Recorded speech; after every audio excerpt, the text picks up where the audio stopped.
Hai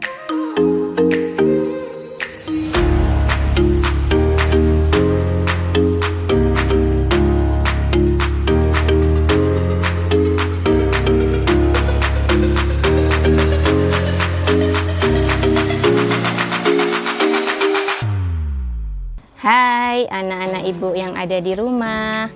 Assalamualaikum warahmatullahi wabarakatuh. Bagaimana kabarnya anak-anak ibu?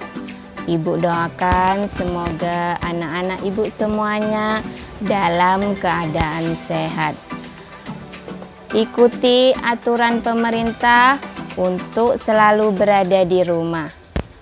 Jaga kesehatan, jaga kebersihan, tetaplah berada di rumah, dan jangan lupa untuk selalu belajar. Bagi anak-anak ibu yang beragama Islam, ibu mengucapkan selamat menjalankan ibadah puasa. Semoga puasanya tahun ini penuh sampai selesai.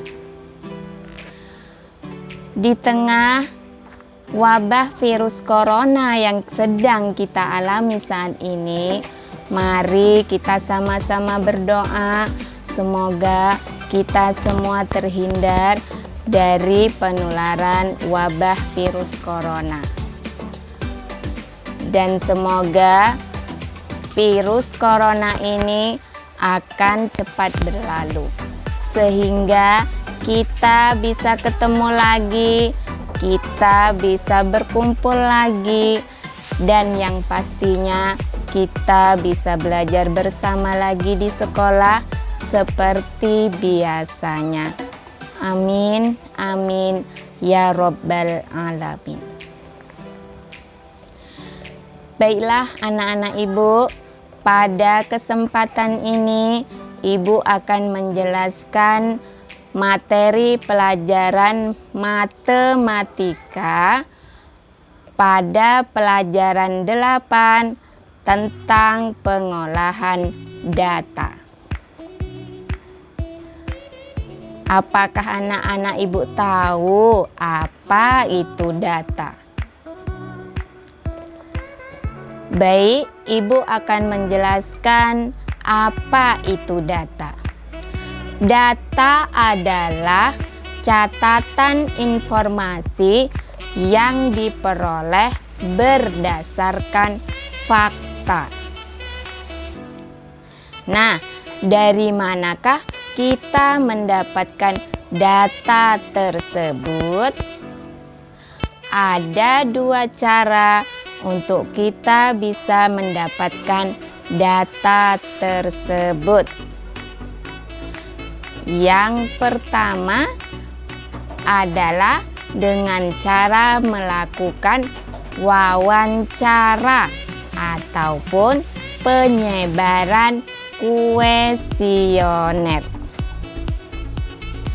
Cara yang kedua yaitu data diperoleh dari sumber yang sudah ada. Misalnya data dari Badan Statistik. Nah, selanjutnya setelah kita mendapatkan data, bagaimana cara kita menyajikan data tersebut agar mudah untuk kita pahami? Untuk anak-anak ibu ketahui, ada dua jenis penyajian data yang bisa kita lakukan. Yang pertama, menyajikan data dalam bentuk tabel. Kedua, menyajikan data dalam bentuk diagram batang. Bagaimana langkah-langkah penyajian data tersebut? Untuk melakukan atau menyajikan data dalam bentuk tabel, ada 3 langkah yang harus kita lakukan. Langkah yang pertama, kelompokkan data secara berurutan. Di sini Ibu contohkan, di sini ada data nilai ulangan matematika dari 15 orang siswa. Berdasarkan data yang sudah terkumpul, nilai ulangan matematika siswa itu terdiri dari 6, 7, 8, dan 9. Nilai yang terendah 6 dan nilai yang tertinggi adalah 9. Maka kita harus melakukan pengurutannya dari nilai yang terendah ke nilai yang tertinggi. Kita buat berdasarkan urutannya 6, 7, 8, dan juga 9. Langkah yang kedua, setelah kita mengurutkan tadi, kita menghitung banyaknya setiap kelompok data. Nah, kita hitung berapa orang siswa yang mendapatkan nilai 6. Berdasarkan data yang kita peroleh tadi, siswa yang mendapatkan nilai 6 itu sebanyak 3 orang. Siswa yang mendapatkan nilai 7 sebanyak 6 orang. Siswa yang mendapatkan nilai 8 sebanyak 4 orang. Dan siswa yang mendapatkan nilai 9 sebanyak 2 orang. Setelah itu, yang harus kita lakukan setelah mengelompokkan data, menghitung, adalah menulis data yang telah dikelompokkan ke dalam bentuk tabel, seperti yang anak-anak Ibu lihat. Nah, inilah tadi langkah-langkah penyajian data dalam bentuk tabel. Penyajian data yang kedua adalah dengan menggunakan diagram batang. Di sini ada 4 langkah penyajian data dengan menggunakan diagram batang. Langkah yang pertama, buatlah sumbu tegak dan sumbu mendatar yang saling tegak lurus, atau yang selalu kita sebut dengan sumbu ataupun garis vertikal dan juga garis horizontal. Langkah yang kedua, tuliskan jenis data pada sumbu mendatar.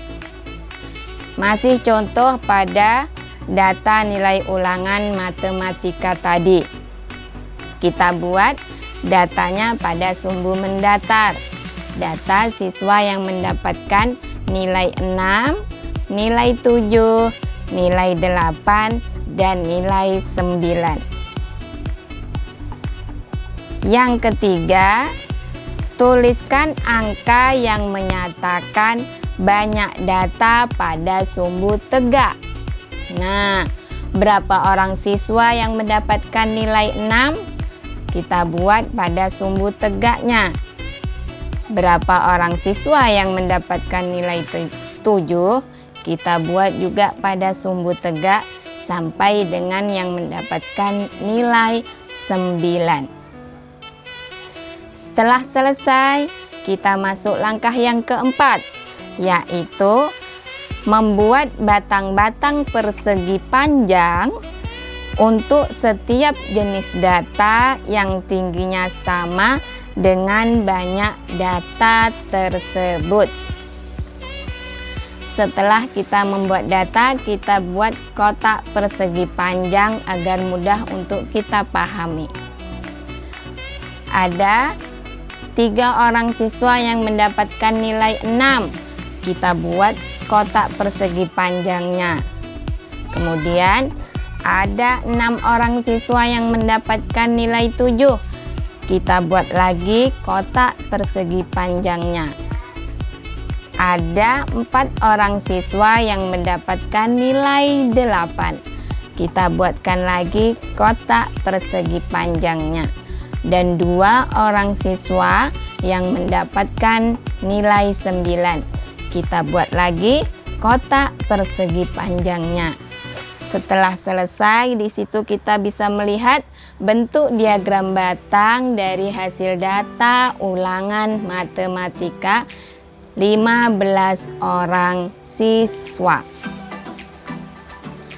Sampai di sini, semoga anak-anak ibu bisa memahami penjelasan ibu tadi. Nah, seandainya dalam penyampaian ibu tadi ada kesalahan atau kekurangan, ibu mohon maaf. Dan semoga anak-anak ibu bisa mengerjakan latihan dengan benar. Akhirnya, ibu sudahi. Wassalamualaikum warahmatullahi wabarakatuh.